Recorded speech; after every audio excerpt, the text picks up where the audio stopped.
Hi, I'm Matt Spriggle, and I appreciate the opportunity to talk to you a little bit about polycystic renal disease today. It's also called PKD. If you've never heard of it, don't worry. I didn't either. I didn't know I even had it until 2000 when I was diagnosed. I didn't catch PKD. You can't. It's a genetic disease and isn't contagious.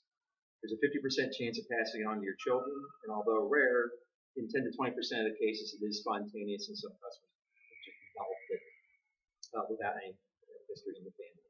I think that's what happened to me, as I have no family history of PKD. So what is PKD? It's a disease that causes cysts or fluid-filled sacs to form on the kidneys. These cysts can range from the size of a needle to the size of a grapefruit. As they cover the kidney, they take the place of healthy tissue that is normally used to filter the waste in the bloodstream. Healthy kidneys typically filter close to 200 quarts of blood per day.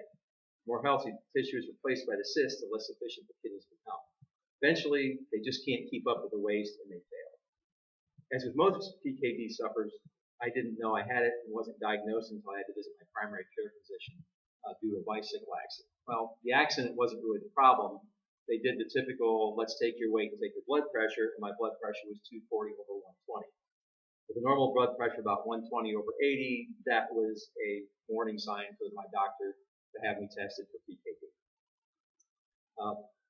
My physician had me tested and basically said, your kidneys are eventually going to fail. It's just a matter of time. And fail they did, pretty spectacularly. I developed a kidney infection that put me in the hospital for several weeks back in 2008. This isn't terribly uncommon with PKD sufferers, as 30 to 50% of them do develop infections. There's not a lot of other symptoms prior to kidney failure, and most of these can easily be mistaken for other problems.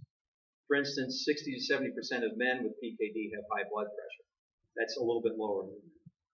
I've had high blood pressure since I was a kid, so I just thought that was what I had and that was the end of it. About 50% of PKD sufferers experience blood in their urine at times. That's pretty obvious when it happens, of course, although it didn't happen to me until my kidneys actually had the infection. Also common is pain in the back of the abdomen. I had that, but of course that's easy to explain by other methods, saying, oh, I worked out too hard the day before, it'll go away, no problem.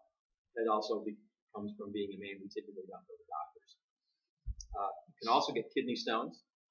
Thankfully, that's the one symptom I didn't experience. So a few months after my hospital stay, I started dialysis.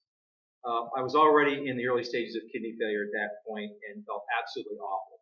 I had no energy. I was completely exhausted. I would wake up with no energy at all in the day, would take what little I had to get through the day at work, and as soon as I got home, went to bed. I was probably sleeping 12 to 16 hours a day.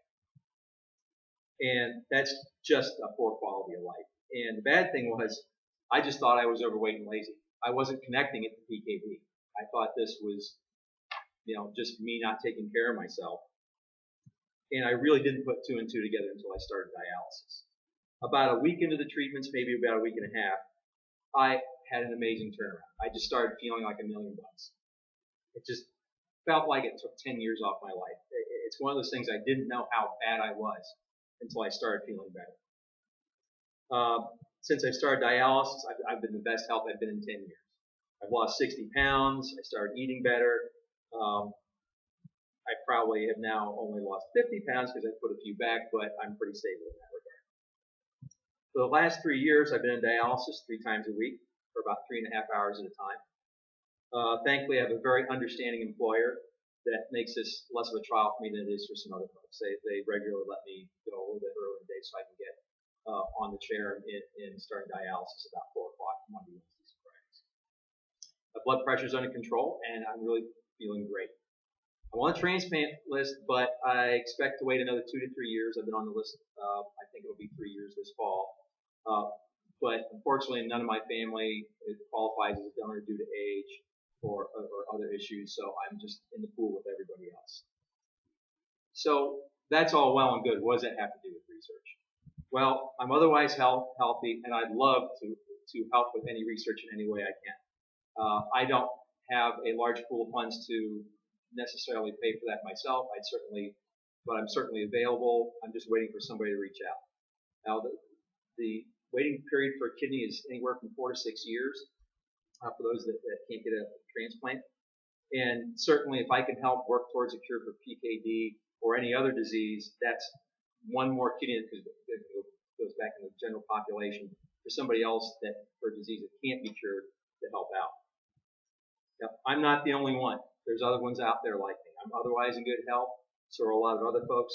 We're just waiting to let us know how we can participate. If you let us help you, there's 26 million Americans with kidney disease that could be helped with this. I really appreciate the time to talk today, and I hope this isn't the last discussion we have about kidney research. If anybody has any questions, I'd be happy to answer. All right. Thank you. Thank you so much, Mr. Spriggle. Matthew Spriggle, thank you. No, Thanks. excellent. You're a pro.